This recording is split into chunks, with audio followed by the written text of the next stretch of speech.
کیسا تھا. اب میں یہاں ایک مشورہ دوں گا آپ کو. آپ میں سے بہت سارے لوگ رمضان میں انشاءاللہ مدینے جائیں گے, مکے جائیں گے. اللہ آپ کو اور ہم سب کو بار بار حاضری عطا فرمائے. کبھی روضہ رسول پہ جا کر یہ انداز اختیار کیجیے گا.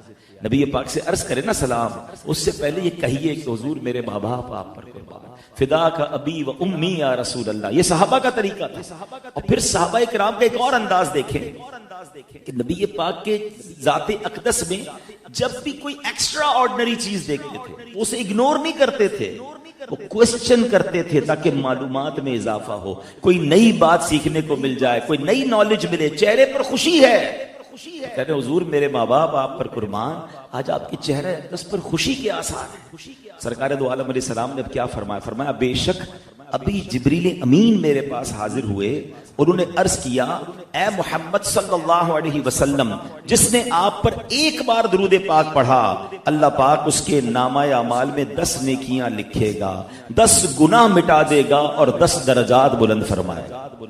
اب ایک اور عشق کی بات, مجھے بتائیے درود پڑھنا کس نے ہے؟ امتی نے پڑھنا ہے نا. ثواب کس کو ملے گا؟ امتی کو ملے گا. گناہ کس کے معاف ہوں گے؟ امتی کے معاف ہوں گے.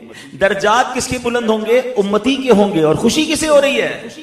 ہائے ہائے, سمجھیے تو صحیح, نبی پاک کے چہرے پر خوشی کے آثار کیوں ہیں؟ کہ میری امت کا بھلا ہو گیا ہے, میرے غلاموں کے لیے ایسا حکم آ گیا ہے کہ درود ایک پڑھیں گے گناہ 10 معاف ہو جائیں گے, 10 نیکیاں ملیں گی, 10 درجے بلند ہو جائیں گے. سرکار دو عالم علیہ السلام کو ہم غلاموں سے پیار کتنا ہے, انعام ہمیں مل رہا ہے, خوش سرکار دو عالم علیہ السلام ہو رہے ہیں. اب امتی کو سوچنا ہے کہ وہ درود پاک پڑھنے میں کہیں کنجوسی تو نہیں کر رہا, وہ درود پاک پڑھنے میں کوتاہی تو نہیں کر رہا. آپ یقین کریں یہ جو گناہ معاف کرنا ہے یہ اتنی کمال کے درود پاک کی فضیلت ہے کہ قیامت کے دن ہم سب کو پتا ہے کہ نامہ اعمال تولے جائیں گے, اعمال تولے جائیں گے. اور قرآن کا واضح اعلان ہے فَمَن يَعْمَلْ مِثْقَالَ ذَرَّةٍ خَيْرًا يَرَهُ, جو جس نے چھوٹا سا ذرہ بھی نیکی کی ہوگی وہ دیکھے گا. وَمَن يَعْمَلْ مِثْقَالَ ذَرَّةٍ شَرًّا يَرَهُ, گناہ کرنے والا, غلط کام کرنے والا بھی دیکھے گا. تو اگر ہمارے تو گناہ ہی زیادہ ہیں, لیکن اگر درود پاک کی کثرت رہی تو انشاءاللہ قیامت سے پہلے یہ گناہ معاف ہو سکتے ہیں اگر ہم درود پاک پڑھتے رہا کریں. تو ماہ رمضان ایکچولی جس کی بہت ساری برکتیں ہیں, دنیا میں لوگ کہتے ہیں کسی چیز کی عادت بنانی ہونا, اپنے آپ کو ہیبیچول بنانا ہو کسی بھی چیز کا, تو 20 to 30 days ریکوائرڈ ہوتے ہیں.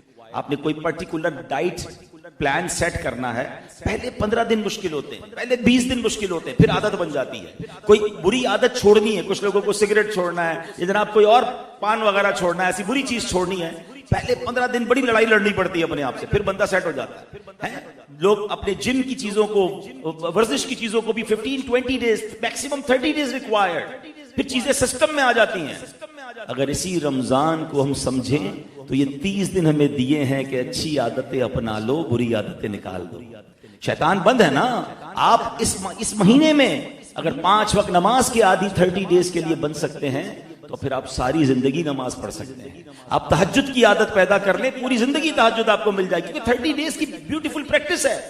اسی طرح جو بری عادتیں ان کو چھوڑیں تو انشاءاللہ ماہ رمضان کے بعد بھی ان چیزوں کو ہم نے کیری کرنا ہے. اللہ مجھے بھی آپ کو بھی کثرت سے درود پاک پڑھنے کی توفیق نصیب فرمائے. محبت کے ساتھ باآواز بلند درود پاک پڑھ لیں. صلو علی الحبیب صلی اللہ تعالی علی محمد صلی اللہ علیہ وسلم. آج میں نے ایک بڑی کمال کی حدیث ہے, very short and very sweet حدیث. یہ حدیث ہے مسلم شریف میں, اور اس کے راوی ہیں حضرت تمیم بن اوس داری رضی اللہ عنہ. یہ کمال کے صحابی ہیں. یہ 9 ہجری میں ایمان قبول کر کے دائرہ اسلام میں داخل ہوئے. بڑے عبادت گزار تھے. ان کو تہجد سے اتنا پیار تھا کہ ایک رات آپ تہجد ادا نہ کر سکے, اور اس کفارے میں پورا سال نہیں سوئے. کہ سویا تو تہجد چلی گئی نا, آنکھ نہیں کھلی, پورا سال رات جاگتے رہے, ساری رات عبادت کرتے, اور کئی راتیں ایسی گزری کہ ایک ایک رکعت میں پورا قرآن ختم کیا. اپنے آپ کو گویا اس کی سزا دی, حالانکہ تہجد پڑھنا فرض نہیں, مگر ان کو تہجد سے پیار ایسا تھا. آپ مسجد نبوی میں پہلے چراغ روشن کرنے کی سعادت جو ہے آپ کو نصیب ہو, یعنی چراغ پہلی لائٹ کا انتظام حضرت تمیم داری نے کیا تھا. آپ راوی اس حدیث کے, اور نبی پاک علیہ السلام نے فرمایا الدین النصیحہ, دین نصیحت ہے. اللہ اکبر. میرے پیارے اسلامی بھائیوں، علماء فرماتے ہیں یہ حدیث پورے دین کا خلاصہ ہے. 2 words. ہم کہتے ہیں نا یار کوزے میں دریا کو بند کر دینا. نبی پاک کے جہاں بہت سارے معجزات ہیں، ان میں ایک معجزہ یہ ہے کہ اللہ کریم نے نبی پاک کو جوامع الکلم بنایا ہے. یعنی مختصر بات میں چند جملوں میں میرے آقا بہت بڑا مضمون بیان فرما دیتے. سیدی اعلیٰ حضرت امام اہل سنت لکھتے ہیں نا کہ میں نثار تیرے کلام پر ملی یوں تو کس کو زبان نہیں. حضور زبان والے بڑے آئے، مگر حضور آپ کے کلام کی شان کیا ہے کہ میں نثار تیرے کلام پر ملی یوں تو کس کو زبان نہیں. وہ سخن ہے جس میں سخن نہ ہو، وہ بیان ہے جس کا بیان نہیں. آقا تیرے آگے یوں ہیں دبے لچے فصحاء عرب کے بڑے بڑے. جب نبی پاک دنیا میں تشریف لائے اس زمانے میں انٹلیکچوئلز کا دور تھا، عرب کے لوگوں کو اپنی فصاحت میں بڑا ناز تھا. مگر جب نبی پاک نے گفتگو شروع کی، قرآن کی آیت تلاوت کی، ان کا حال کیا ہوا؟ تیرے آگے یوں ہیں دبے لچے فصحاء عرب کے بڑے بڑے. کوئی جانے منہ میں زبان نہیں بلکہ جسم میں جان نہیں. اب 2 لفظ ہیں الدین النصیحہ. ارے یہ 2 لفظ پورے اسلام کو، پورے دین کو کیسے گیدر کر سکتے ہیں؟ اب ذرا اس کی فضاحت سنیے گا، ایمان تازہ ہو جائے گا. اب اس کے معنی کیا ہیں؟ دین نصیحت ہے. سبحان اللہ. عام محاورے میں کسی کو اچھی بات کی تلقین کرنے کا نام نصیحت ہے، مگر عربی میں جو نصیحت ہے اس کے لغوی معنی ہے خالص ہونا یا خالص کرنا. اب حدیث پاک کا معنی کیا بنے گا کہ دین خالص ہونے کا نام. سرکار دو عالم علیہ السلام سے صحابہ کرام نے پوچھا کہ حضور کس کے لیے خالص ہونا ہے؟ اب اس کی انٹرپریٹیشن سمجھیے گا. صحابہ نے اس حدیث کے تحت نبی پاک سے کوسچن کر لیا کہ حضور دین خالص ہونا ہے تو ہمیں خالص کس کے لیے ہونا ہے؟ تو نبی پاک نے فرمایا 5 باتیں، 5 چیزوں کے لیے خالص ہونا ہے. نمبر 1 اللہ کے لیے خالص ہونا ہے. نمبر 2 ولی کتابی ہی، اللہ کی کتاب کے لیے خالص ہونا ہے. نمبر 3 ولی رسول ہی، اللہ کے نبی علیہ الصلوۃ والسلام کے لیے خالص ہونا ہے. نمبر 4 ولی ائمۃ المسلمین، یعنی جو امت کے علماء ہیں، مفتیان کرام ہیں، لیڈرز آف دا امہ ہیں، ان کے لیے خالص ہونا ہے. پھر فرمایا وائمۃ المسلمین کے بعد فرمایا عامتہم، عام مسلمانوں کے لیے بھی خالص ہونا ہے. یہ دین ہے. تو اے میرے پیارے اسلامی بھائیوں، پتہ یہ چلا کہ اللہ پاک کے حبیب علیہ السلام نے اس مختصر حدیث میں اللہ کے حقوق، اپنے رسول پاک علیہ السلام کے حقوق، امت کے اولیاء اور علماء کے حقوق، کتاب اللہ کے حقوق اور عام مسلمانوں کے حقوق بھی بیان کر دیے. اب میں ان 5 پر بات کرنے جاؤں گا تو بات طویل ہو جائے گی. چونکہ آج تکمیل قرآن کی محفل ہے تو آج فقط قرآن کے حقوق کی بات کرتے ہیں کہ ہم پر قرآن کے حقوق کیا ہیں. اب اس کو ذرا سمجھیے گا. قرآن سے دوستی، قرآن کو انڈرسٹینڈ کرنا، قرآن سے محبت کرنا، یہ ہمارے ایمان کے لیے کتنا ضروری ہے. قرآن مجید کا پہلا حق کیا ہے؟ پہلا حق ہے کہ قرآن پر ایمان لانا. اب یہ بیسکس آف اسلام ہے، یاد رکھیے. میرا اور آپ کا کیا بلیف ہونا چاہیے قرآن پر، یہ مجھے بھی پتا ہونا چاہیے اور پھر مجھے اپنی فیملی کو بھی انڈرسٹینڈ کروانا چاہیے. اب حق کیا ہے یہ یاد رکھیے کہ اللہ پاک نے جتنی بھی کتابیں نازل فرمائی ہیں، جتنے صحیفے انبیاء کرام پر نازل فرمائے ہیں، ان سب پر ہی ایمان لانا ایک مسلمان پر لازم ہے. اللہ کی نازل کردہ کسی بھی کتاب کا انکار جو ہے وہ کفر ہے.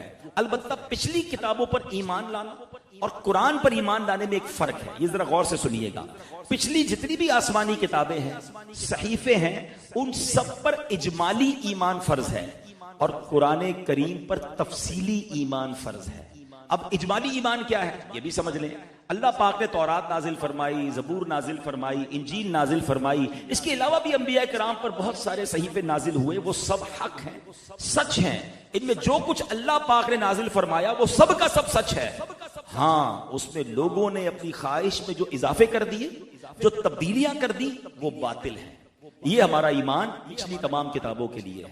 مگر قرآن پاک کے لیے ایمان کیا ہے کہ الحمد سے لے کر والناس تک قرآن پاک کا ایک ایک جملہ، ایک ایک لفظ، ایک ایک حرف حق ہے. اللہ پاک کی طرف سے نازل کرتا ہے. اس میں ایک حرف کی بھی کمی بیشی نہیں ہے. جو شخص قرآن کریم کے ایک لفظ کا بھی انکار کرے وہ کافر اور دائرہ اسلام سے خارج ہو جاتا ہے. دس از دا ڈفرنس بٹوین پچھلی کتابوں پر ایمان لانے کا انداز کیا ہوگا اور قرآن پر ایمان لانا. یہ پہلا حق ہے قرآن کا کہ قرآن پر اس یقین کے ساتھ میں اور آپ ایمان لائیں. اچھا، اب قرآن کو کتاب ہدایت ماننا یہ بھی قرآن کا حق ہے، اور یہ قرآن پر ایکچولی ایمان لانے کا حصہ ہے۔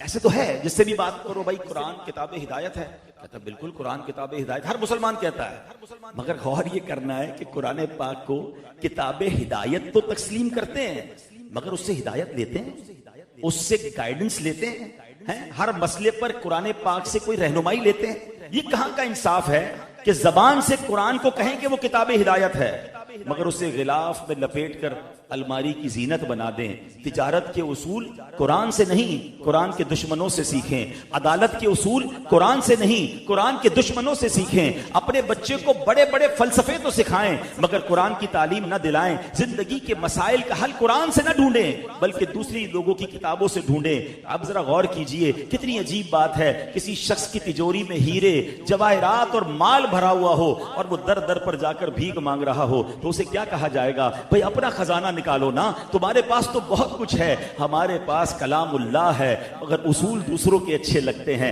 باتیں دوسروں کی اچھی لگتی ہیں۔ ایک تو بڑا پرابلم یہ ہے کہ قرآن کو انڈرسٹینڈ نہیں کر رہے، حالانکہ اگر قرآن کے خزانے تلاش کریں تو کیسے کیسے خزانے ہیں۔ حضرت عبداللہ ابن مسعود فرماتے ہیں ان القرآن شافع و مشفع، قرآن کریم شفاعت کرنے والا ہے اور اس کی شفاعت قبول بھی کی جائے گی۔ فمن جعلہ امامہ قادہ الی الجنہ، قرآن کریم کو جو اپنا امام اور پیشوا بنا لے قرآن کریم اسے جنت میں لے جائے گا۔ اب آگے سنیے ومن جعلہ خلفہ ساقہ الی النار، جو قرآن کو پسے پشت ڈالے قرآن کریم اسے جہنم میں دھکیل دے گا۔ ہمیں قرآن کو امام بنانا ہے، قرآن سے رہنمائی لینی ہے۔ قرآن آیا کس کے لیے؟ ہمارے لیے، مگر ہمارا قرآن سے اب تعلق کیا ہے؟ ختم قرآن ہو گیا، گھر کے اندر کوئی نیا گھر لینا ہے تو ہم ختم قرآن کرائیں گے، نئی فیکٹری بنائی تو ختم قرآن بچوں کو بلا کے پڑھائیں گے۔ بٹ انفارچونیٹلی ایسا بھی ہوتا ہے کہ ہمارے گھر میں ختم قرآن ہے، بچے قرآن پڑھیں گے، ہم دوستوں کے ساتھ بیٹھے ہیں، ہماری فیکٹری پہ ختم قرآن ہو رہا ہے، ہم ان بچوں کے ساتھ بیٹھ کے تلاوت بھی نہیں کریں گے، وہ ان کا کام ہے۔ اتنا تعلق، جلدی یار ایک اچھا سا قرآن بھجوا دے، کیوں؟ وہ نئے گھر میں شفٹ ہونا ہے، جلدان میں لپیٹ کر رکھنا ہے، دیٹس اٹ۔ ہم کیوں اس کی انڈرسٹینڈ نہیں کر رہے؟ اس پہ کتنے خزانے ہیں۔ وہ ایک صاحب کا واقعہ ہے نا کہ انہوں نے ایک امام صاحب کو گھر پہ دعوت پہ بلایا، امام صاحب آئے تو باپ اور بیٹے نے ان کا ویلکم کیا اور کھانے پینے کا انتظام کرنے لگے۔ امام صاحب کھانا وغیرہ کھا کے جب تشریف لے گئے تو بیٹا کہتا ہے والد صاحب سے کہ ابو جان ڈرائنگ روم میں میرے بہت سارے پیسے پڑے ہوئے تھے، اب وہ نہیں مل رہے، امام صاحب کے علاوہ کوئی گھر میں آیا نہیں ہے۔ باپ کہتا ہے بیٹے کیسی بات کر رہے ہو، امام صاحب تھوڑی پیسے لے گئے ہوں گے، مگر وہ بیٹا تھا، اس کو بڑا افسوس ہوا میرے پیسے کہاں چلے گئے۔ کچھ عرصے بعد، ایک آدھ سال بعد، امام صاحب کو پھر دعوت پہ بلایا، اسی ڈرائنگ روم میں بٹھایا، والد پھر کھانا لینے گیا تو بیٹے نے ڈرتے ڈرتے امام صاحب سے پوچھا امام صاحب ناراض نہیں ہوئیے گا، ایک بات کرنی تھی، پچھلی بار آپ آئے تھے نا میرے کافی سارے پیسے یہیں پڑے ہوئے تھے، وہ آپ کو ملے تو نہیں؟ امام صاحب رونے لگے۔ تو اب وہ کہتے نہیں میں آپ کو کچھ بھی نہیں کہہ رہا، میں آپ کو کلیم نہیں کر رہا، میں صرف سوال کر رہا ہوں، میں نے آپ پر الزام نہیں لگایا۔ امام صاحب کہتے ہیں میں یہ نہیں کہہ رہا کہ تم نے مجھے چور کہا، بیٹا یہ سامنے قرآن پاک پڑھا ہے، ذرا اس کو لے کر آؤ۔ اس بچے نے قرآن اٹھایا کہ اس کو کھولو، اور جیسے جلدان کھولا تو وہ پیسے اس کے اندر پڑے تھے۔ امام صاحب نے کہا کہ جب آپ کھانے کا انتظام کرنے گئے نا پیسے بکھرے ہوئے تھے، میں نے سوچا قرآن میں رکھ دوں، آپ روزانہ تلاوت کرتے ہوں گے، آپ کو صبح مل جائیں گے۔ افسوس یہ ہو رہا ہے کہ میں 1 سال بعد آیا ہوں، آپ کے گھر میں 1 سال بھی قرآن نہیں کھلا ہے۔ Actually this is over interaction with Quran. اتنی دوری ہو گئی ہے ہماری قرآن کا حق ہے کہ اس پر ایمان لائیں، اس سے ہدایت لیں۔ بھائی ہدایت تو جب لیں گے جب پڑھیں گے، جب انڈرسٹینڈ کریں گے۔ یہ حال ہے ہمارا، کیسے کیسے خزانے، کیسی کیسی چیزیں قرآن میں موجود ہیں۔ ایسا ہی ایک واقعہ ایک خاتون کے ساتھ ہوا، اس کو ریلیٹ کرتا ہوں قرآن سے۔ وہ خاتون بڑی غریب تھی، بیمار تھی، بزرگ تھی، کسی نے مشورہ دیا بیٹے کو ابراڈ بھیج دو، اچھے پیسے کمائے گا، تمہارا بھی علاج ہو جائے گا، گھر بھی بن جائے گا۔ بڑی جمع پونجی کر کے بیٹے کو سفر کروا دی۔ بڑے پیار کرتی تھی، ماں کا اکلوتا بیٹا تھا، ہر مہینے وہ بیٹا ایک لیٹر لکھتا ماں کو جیسے لیٹر آتا ماں خوش ہو جاتی، سبحان اللہ میرے بیٹے کا ولایت سے خط آیا، چومتی، پڑھنا تو آتا نہیں تھا، اس کو ڈرا میں رکھ دیتی، دراز میں رکھ دیتی، 1 مہینہ 2 مہینہ 6 مہینے، ہر مہینے لیٹر آتا، ہر مہینے چومتی، دراز میں رکھتی۔ بیمار ماں تھی، علاج ہوا نہیں، کچھ عرصے بعد چل بسی۔ پڑوسیوں نے آ کے گھر کی صفائی کی، دراز کھولا تو بہت سارے انویلپس، کھولے تو ہر اینولپ میں ایک منی آرڈر تھا. وہ بیٹا ہر مہینے ماں کو ڈرافٹ کے ذریعے پیسے بھیجتا تھا. ماں پڑھی لکھی نہیں تھی, اسے پتہ ہی نہیں تھا یہ پیسے تھے. وہ وڈرا کروا لیتی تو علاج بھی ہو جاتا, شاید گھر بھی بن جاتا. وہ ماں چل بسی. یہ واقعہ تو اس دکھیاری ماں کا ہے. مگر سچ بتاؤ ہم قرآن کے ساتھ کیا کر رہے ہیں؟ قرآن لیتے ہیں, چومتے ہیں, رکھ دیتے ہیں. اس کے اندر کتنے خزانے, کتنی شفا, کتنی برکتیں, کتنی guide lines. We have no time to learn قرآن. قرآن کا حق ہے کہ اس پر ایمان لائیں اور اس سے ہدایت لیں. اب جو قرآن سے دشمنی کرتا ہے, قرآن کو جھٹلاتا ہے, اس کا کیا حال ہوتا ہے؟ ایک ایسا خطرناک شخص اس امت میں گزرا ہے. خلافت بنو امیہ کا ایک بادشاہ تھا, ولید بن یزید. انتہائی سرکش اور بے باک تھا. حدیث پاک میں ارشاد ہوا میری امت میں ولید نام کا ایک شخص ہوگا, میرے آقا نے پہلے ہی بتا دیا تھا, جو کہ فرعون سے زیادہ سرکش ہوگا. اس بدبخت کا حال یہ تھا کہ قرآن پاک سے اس نے فال نکالا. حالانکہ قرآن سے فال نکالنا جائز نہیں ہے, مگر اس کی دیکھیں کیسی اس کو, یعنی ایک طرح سے الارمنگ سچویشن ہوئی کہ قرآن کھول کر جو فال نکالا نا, وہ آیت کون سی اس کے سامنے آئی؟ خواب کل جبار عنید. یعنی اسی کو قرآن پاک جو ہے وہ سمجھا رہا ہے. ترجمہ کیا ہے؟ ہر سرکش ہٹ دھرم نامراد. ہونا تو چاہیے, ڈر جاتا, توبہ کرتا کہ قرآن مجھے سمجھا رہا ہے ڈائریکٹلی.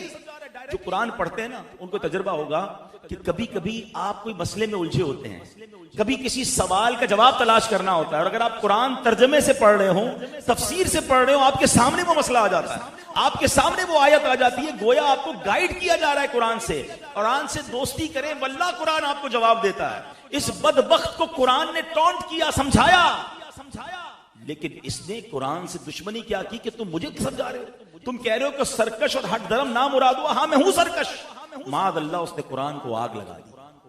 اور کہتا کیا ہے کہ قیامت کے دن جب اللہ کے سامنے جانا, قرآن کو کہتا ہے تو کہہ دینا اللہ سے کہ ولید نے میرے ساتھ ایسا سلوک کیا.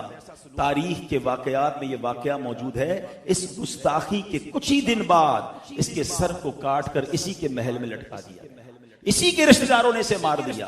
تو یاد رکھیے میرے پیارے اسلامی بھائیو, قرآن کی دوستی عروج دلاتی ہے.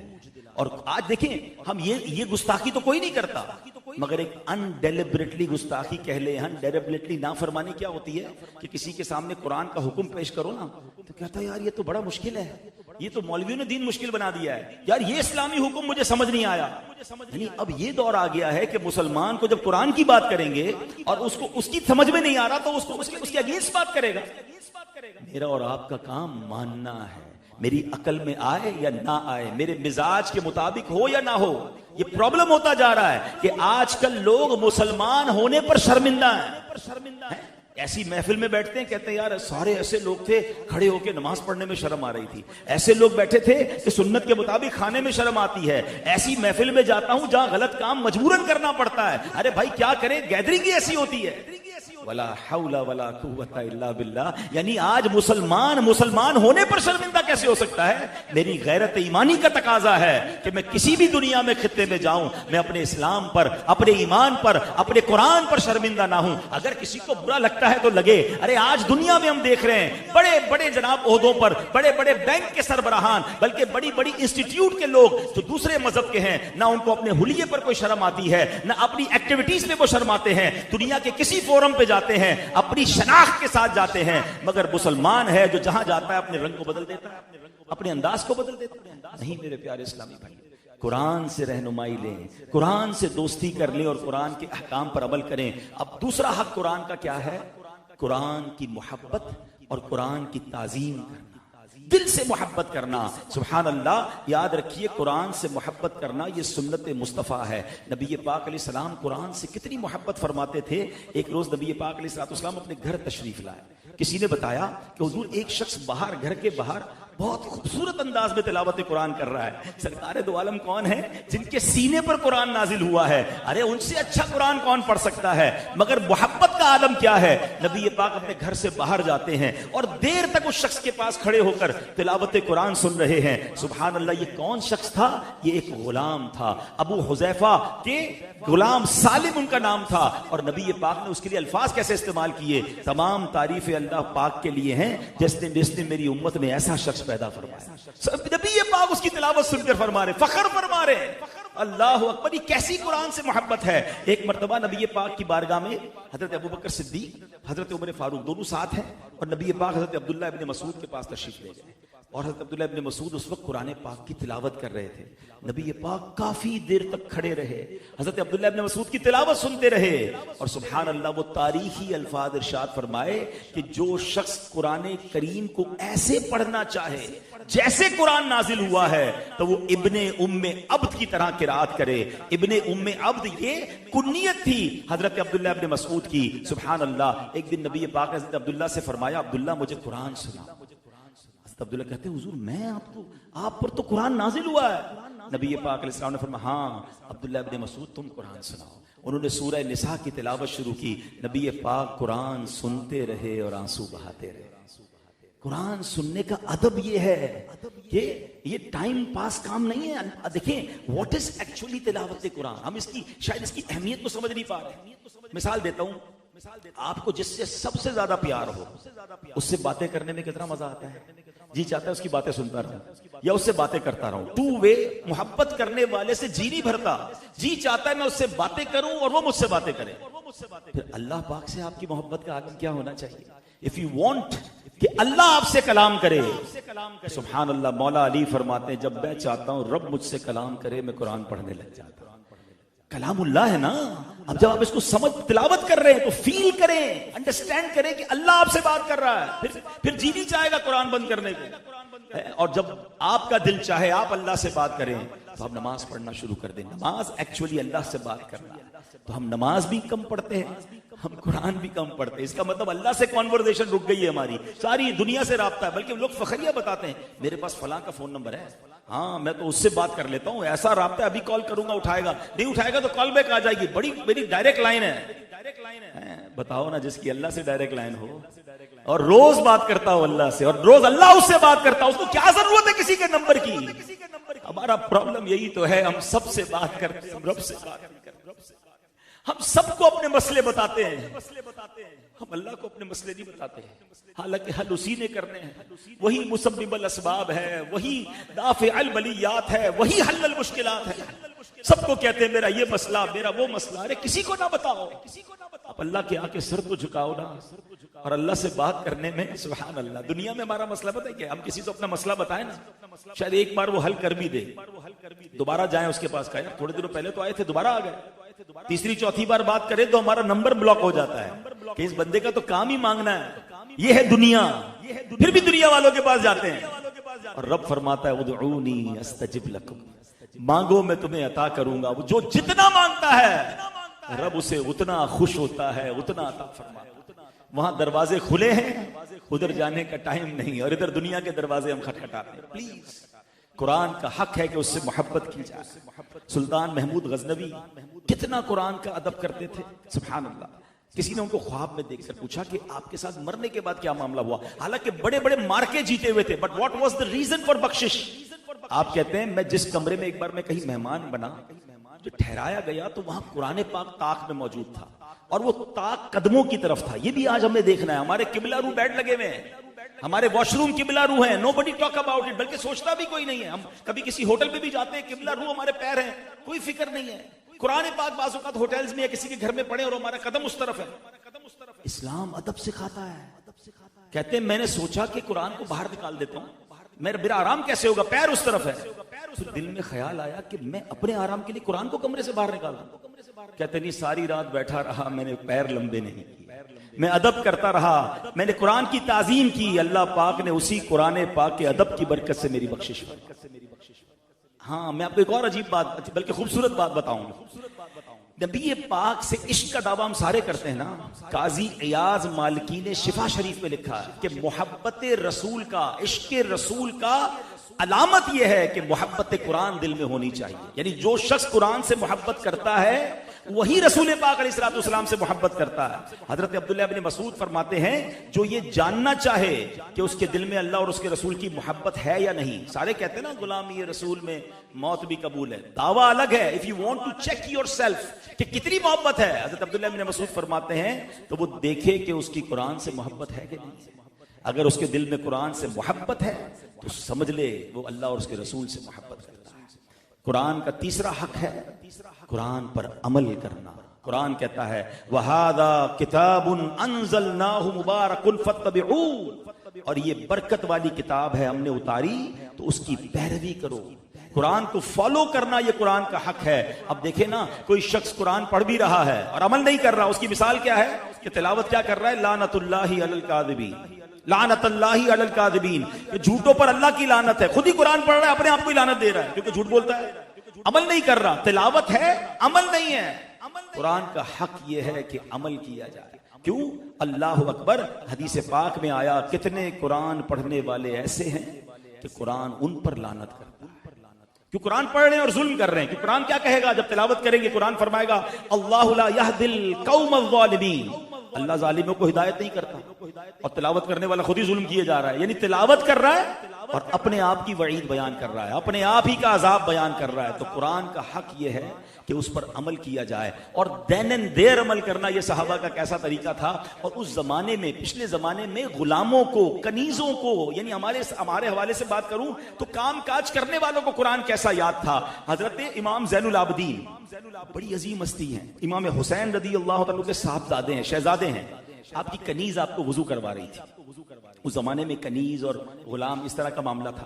تو وضو کرواتے کرواتے برتن جو تھا وہ ہاتھ سے گر گیا اور امام زین العابدین کے چہرے پر گر گیا.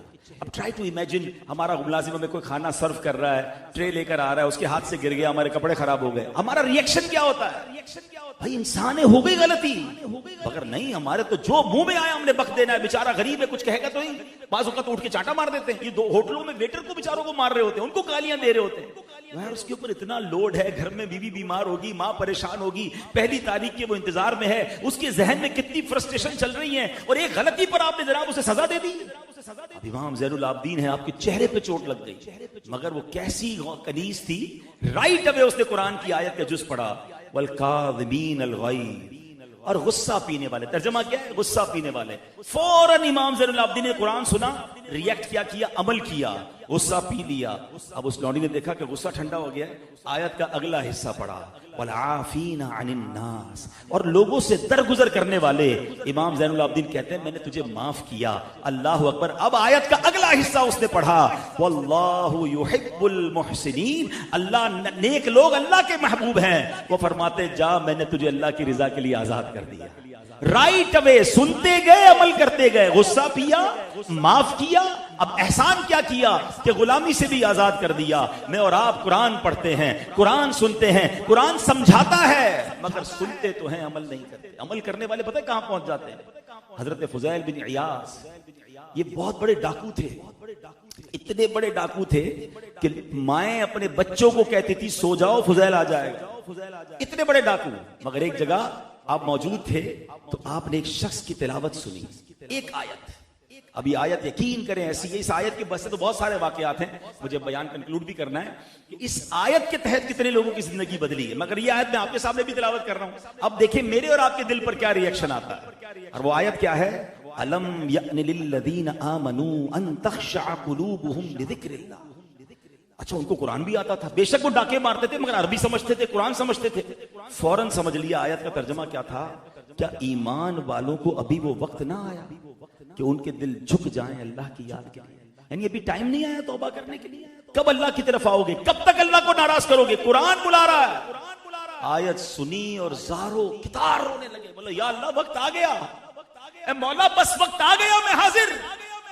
آپ نے گناہوں سے توبہ کی، ڈکیتی سے توبہ کی، جن لوگوں کا مال کھایا انہیں واپس لوٹایا، اللہ کی عبادت میں زندگی گزاری اور ولایت کی دنیا کے شہنشاہ بن گئے. حضرت فضیل بن عیاض رحمت اللہ تعالی علیہ، آج ان کا نام لو تو سر ادب سے جھک جاتا ہے، مگر یہ ڈاکو تھے. قرآن کی ایک آیت نے بدل دیا. ہمیں قرآن نے کتنا بدلا. ہم میں سے کئی ہیں جو قرآن پڑھتے ہوں گے، کئی ہیں ہر سال تراویح سنتے ہیں. پلیز قرآن کا حق ہے کہ اسے انڈرسٹینڈ کریں اور اس پر عمل کریں. تو اے میرے پیارے اسلامی بھائی، اب قرآن پر اب یہ ساری باتیں تو سب نے سن لی کہ Quran is most important for our life. Quran ہمارے لیے شفا ہے. بہت سارے لوگ شکایت کرتے ہیں کہ چین نہیں ہے، سکون نہیں ہے، بہت کچھ ہے مگر جس کو کہنا اطمینان نہیں ہے. تو قرآن سے پوچھیں نا، وہی والی بات ہے، گائیڈنس قرآن سے لے لے. کہاں سے ملے گا چین؟ اطمینان قلب کہاں سے ملے گا؟ قرآن گائیڈنس دے رہا ہے، الا بذکر اللہ تطمئن القلوب، بے شک اللہ کے ذکر میں دلوں کا چین ہے۔ کوئی شراب کی محفلوں میں ڈھونڈ رہا ہے، کوئی جوئے کی محفلوں میں ڈھونڈ رہا ہے، کوئی جناب دنیا بھر کے تفریح گاہوں میں جا کے سکون ڈھونڈ رہا ہے، نہیں ملے گا۔ دیکھیں مجھے اور آپ کو بنایا کس نے ہے؟ رب نے بنایا، یہ دل بھی اللہ نے بنایا، وہ اللہ ہی بتائے گا نا سکون کہاں ہے۔ اور اس نے قرآن میں فرمایا الا بذکر اللہ تطمئن القلوب، آپ اللہ کے ذکر کی عادت بنائیں، زبان سے ذکر کریں، اور اعضاء سے ذکر کرنا، پوری باڈی کا ذکر یہ ہے کہ نماز بندہ پڑھے۔ آپ یہ نیت کریں کہ اب رمضان بے شک ہم سے چلا جائے، ہم رمضان کو نہیں روک سکیں گے، مگر اچھی عادتیں کیری کر لیں، اس کا ایسا بیج رمضان میں بولیں کہ رمضان کے بعد بھی نماز قضا نہ ہو۔ جس طرح رمضان میں قرآن سے تعلق بنا ہے، اب پورا سال قرآن سے تعلق بنائیں۔ اور میں آپ کو ایک اور مشورہ دوں گا کہ قرآن کو صرف پڑھنا نہیں ہے، اس کو انڈرسٹینڈ بھی کرنا ہے۔ آج کے دور میں آپ کو ایک تفسیر قرآن سجیسٹ کرتا ہوں، ویری شارٹ اینڈ سویٹ تفسیر قرآن ہے۔ تفسیر قرآن کا نام ہے تعلیم القرآن، یہ مفتی قاسم صاحب نے لکھی ہے۔ دعوت اسلامی .net ویب سائٹ سے آپ فری ڈاؤن لوڈ کر لیں۔ ہماری ایک اپلیکیشن ہے تفسیر قرآن کے نام کی، آپ اس سے اپلیکیشن کے ذریعے پڑھ لیں، ورنہ آپ مکتبۃ المدینہ دعوت اسلامی کی لائبریری سے منگوا لیں۔ یو ول انجوائے کہ بہت شارٹ 2 جلدوں میں پورے قرآن کی آپ تفسیر پڑھیں گے۔ روز کی کچھ آیتیں تو پڑھیں نا، اور اس میں سب سے پہلے کون سی آیتیں پڑھنی یہ بھی بتا دیتا ہوں۔ ویسے تو پورا قرآن پڑھنا ہے، لیکن رمضان میں سٹارٹ کیا کریں کہ آپ کو یہ معلوم ہے اللہ کریم نے مجھ سے اور آپ سے ڈائریکٹ بات کی ہے۔ قرآن میں 89 ٹائمز یا ایھا الذین آمنوا، او یو بلیورز، اے ایمان والو کہہ کر، کیا ہم نے وہ پڑھ لیا؟ ہم میں سے کوئی 30 سال، کوئی 40 سال، کوئی 50 سال کا بھائی بیٹھا ہے، 50 سال ہو گئے دنیا میں آئے ہوئے، ابھی تک اللہ کا پیغام ریسیو ہی نہیں کیا۔ عمل کرنا تو بات کی بات ہے۔ صبح اٹھ کر پہلا میرا اور آپ کا کام کیا ہوتا ہے کہ موبائل اٹھاتے ہیں اور دیکھتے ہیں کس کا واٹس ایپ آیا ہے، اور پھر اس میں بھی ہم نے پن کیے ہوئے ہوتے ہیں، باس کا پہلے، فیملی کا، فرینڈز کا، یار اس کا مس نہیں ہونا چاہیے۔ صبح صبح سارے میسیجز پہلے سنیں گے، مگر 50 سال ہو گئے، 40 سال ہو گئے، اللہ کا میسج سنا، ریسیو کیا، پڑھا؟ پلیز ان آیتوں کو پڑھ تو لیں۔ اللہ نے مجھ سے کیا بات کی؟ میں ایمان والا ہوں، مجھ سے کیا، میرے رب نے ڈائریکٹ بات کی ہے۔ ہم نے اس کے لیے بھی آپ کے لیے ایک آسانی کر دی ہے۔ میں اشفاق بھائی کو انشاءاللہ سجیشن کروں گا کہ یہ ہمیشہ اتنا اچھا پروگرام کرتے ہیں، ایک بک ہے 89 آیتیں، ذیشان بھائی کو بھی کہوں گا ابھی آپ کے یہاں بھی ختم قرآن ہونے والا ہے، جن کے یہاں پروگرامز ہوں، یہ 89 آیتوں پر مشتمل ہم نے ایک کتاب بنا دی ہے۔ اس کتاب کا نام ہی اے ایمان والو ہے۔ 89 آیتیں ہیں، اس کا ترجمہ ہے اور آسان اردو میں اس کی تفسیر ہے۔ تو یہ بک ہم سب کو آپس میں ڈسٹریبیوٹ کرنی چاہیے۔ رمضان میں اس کو سٹارٹ کر دیں، اگلے 2-3 مہینے بعد آپ کسی کو یہ تو کہہ سکیں گے ہاں یار میں نے اللہ نے جو مجھ سے بات کی اتنا تو پڑھ لیا ہے، پھر انشاءاللہ قرآن سے آپ کی دوستی مضبوط ہو جائے گی۔ تو لیٹس اسٹارٹ ود دوز آیات، یو ول گیٹ بینیفٹ، کیونکہ اللہ نے آپ سے بات کی ہے، اس کو تو ریسیو کریں نا۔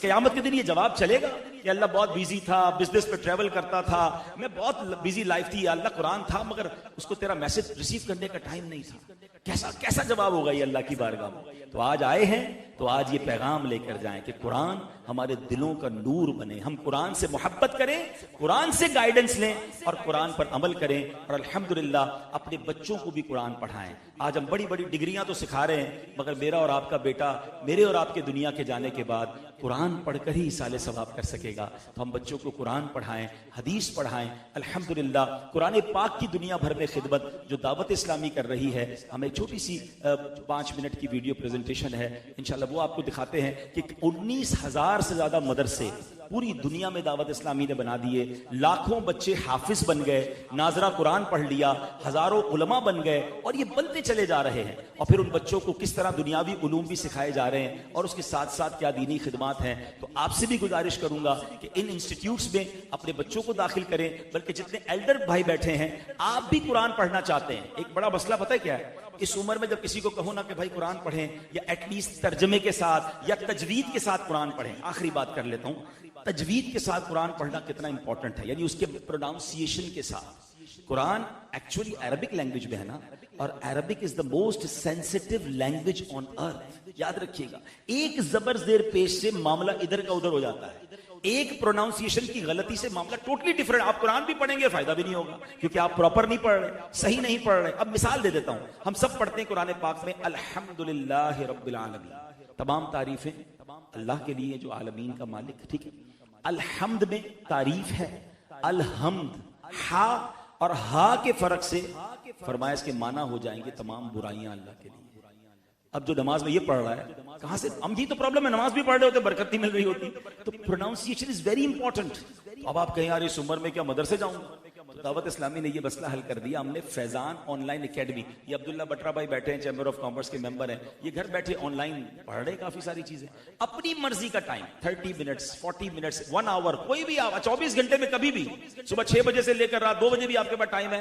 آپ QuranTeacher.net یہ ہماری ویب سائٹ ہے، ادھر جا کے چیک کریں اور وہاں پر اپنی فیضان آن لائن.net اور وہاں جا کر آپ جو ہے وہ اپنی کلاس جوائن کر لیں. قاری صاحب 1 to 1 آپ کو قرآن پڑھائیں گے، ترجمہ پڑھائیں گے، آپ کے بخارش ٹھیک کر دیں گے، کسی کو پتہ بھی نہیں چلے گا اور آپ اکیلے پڑھی جا رہے ہوں گے اور قرآن انشاءاللہ ہمیں انڈرسٹینڈ ہونا شروع ہو جائے گا.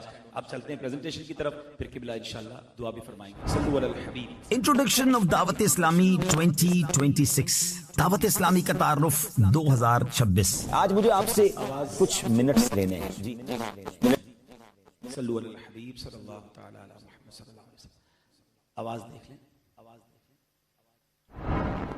انٹروڈکشن آف دعوت اسلامی 2026، دعوت اسلامی کا تعارف 2026. آج مجھے آپ سے کچھ منٹس لینے ہیں. جی ہاں، کچھ منٹس دیجئے گا، غور سے دعوت اسلامی کا انٹروڈکشن، تعارف سنیے گا. دعوت اسلامی کا وہ شعبہ جو عالم بناتا ہے، علماء کرام کی جہاں سے ہمیں پروڈکشن ملتی ہے، اس کا نام جامعۃ المدینہ ہے. ملک اور بیرون ملک میں اس کی 1500 سے زیادہ برانچز ہیں. الحمدللہ 1,28,000 سے زیادہ اسٹوڈنٹس زیر تعلیم ہیں. اب تک 41,500 سے زیادہ اسٹوڈنٹس نے فیضان شریعت کورس اور درس نظامی یعنی عالم کورس مکمل کر لیا ہے. مدرسۃ المدینہ کے بوائز اینڈ گرلز کی ملک اور بیرون ملک میں ملا کر تقریباً 19,900 سے زیادہ برانچز بن چکی ہیں. جی ہاں، میں اسٹوڈنٹس کی بات نہیں کر رہا، 19,900 سے زیادہ اس کی برانچز ہیں. الحمدللہ 4,41,000 سے زیادہ اسٹوڈنٹس زیر تعلیم ہیں اور اب تک مدرسۃ المدینہ سے تقریباً 7,27,000 اسٹوڈنٹس نے حفظ قرآن یا ناظرہ قرآن مکمل کر لیا ہے. آپ خود غور کیجئے دعوت اسلامی نے امت کو کتنے حفاظ کرام اور کتنے علماء پرووائڈ کر دیے ہیں. دارالمدینہ اسلامک اسکول سسٹم ایک ایسا اسلامک اسکول ہے جو انگلش میڈیم تعلیم کے ساتھ ساتھ دینی تعلیم بھی پرووائڈ کر رہا ہے. 200